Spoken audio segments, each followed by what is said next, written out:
Assalamualaikum warahmatullahi wabarakatuh. Selamat pagi dan salam sejahtera. Yang saya hormati Kepala SMA N5 Palangkaraya, yang saya hormati Satgas Penanganan COVID-19, yang saya hormati Bapak Ibu guru dan rekan-rekan siswa yang saya banggakan.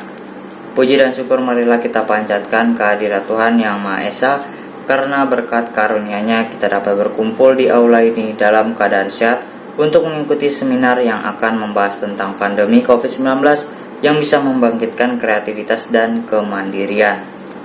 Pada kesempatan ini, izinkanlah saya sebagai salah satu pembicara untuk menyampaikan pidato yang bertema pandemi COVID-19 dapat membangkitkan kreativitas dan kemandirian siswa SMA N5 Palangkaraya.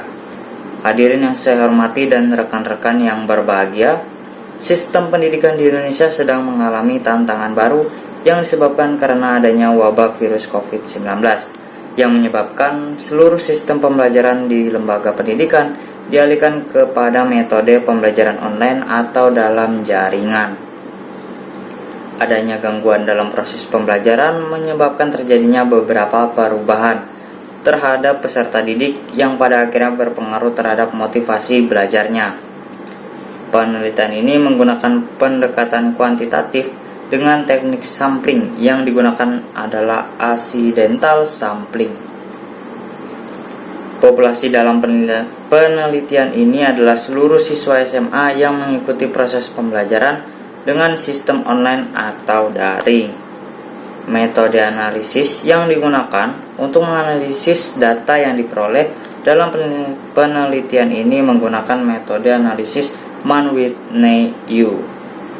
Jenis penelitian ini menggunakan landasan teori motivasi belajar dan aspek-aspek dari teori Charnis dan Goleman pada tahun 2011. Pendidikan adalah sebuah usaha yang dilakukan oleh individu secara sadar dan terencana untuk mewujudkan proses pembelajaran yang efektif dengan tujuan mendidik peserta didik dalam mengembangkan potensi dirinya.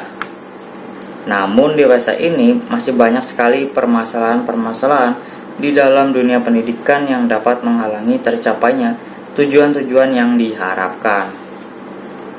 Permasalahan di dalam pendidikan tersebut merupakan prioritas utama yang harus dipecahkan. Salah satunya menyangkut tentang masalah kualitas pendidikan. Kualitas pendidikan saat ini tengah mengalami tantangan sebagai dampak mewabahnya virus COVID-19. COVID-19 menjadi pandemi global yang penyebarannya begitu mengkhawatirkan.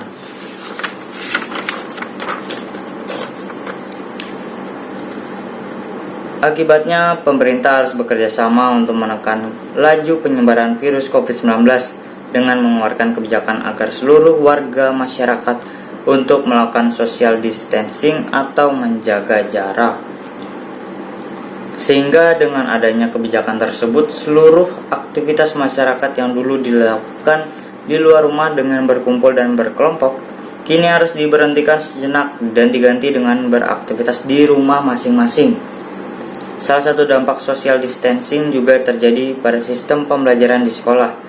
Berdasarkan surat edaran nomor 4 tahun 2020 tentang pelaksanaan kebijakan pendidikan dalam masa darurat penyebaran virus, Mendikbud menghimbau agar semua lembaga pendidikan tidak melakukan proses belajar mengajar secara langsung atau tatap muka, melainkan harus dilakukan secara tidak langsung atau jarak jauh.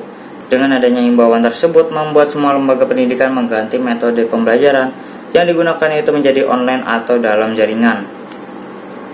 Pembelajaran online diberlakukan untuk semua lembaga pendidikan, banyak mengalami perubahan. Salah satunya adalah kreativitas dan kemandirian belajar siswa, terutama pada siswa jenjang SMA. Siswa SMA adalah individu yang memasuki masa remaja, di mana masa remaja sangat rentan mengalami permasalahan karena mengalami perubahan baru, perkembangan psikoseksual dan hubungan dengan cita-cita dan orang tua. Cita-cita dapat terwujud salah satunya melalui pendidikan.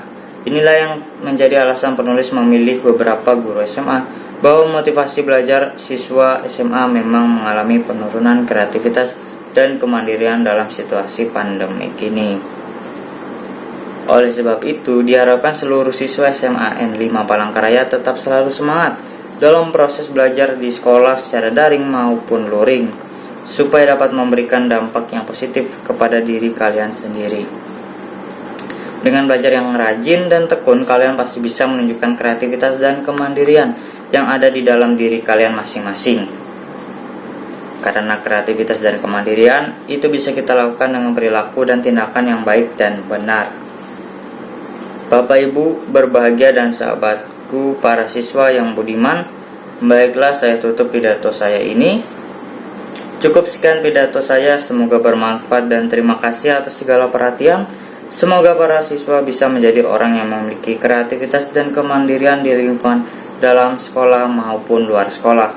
Selamat pagi, salam sejahtera, dan wassalamualaikum warahmatullahi wabarakatuh.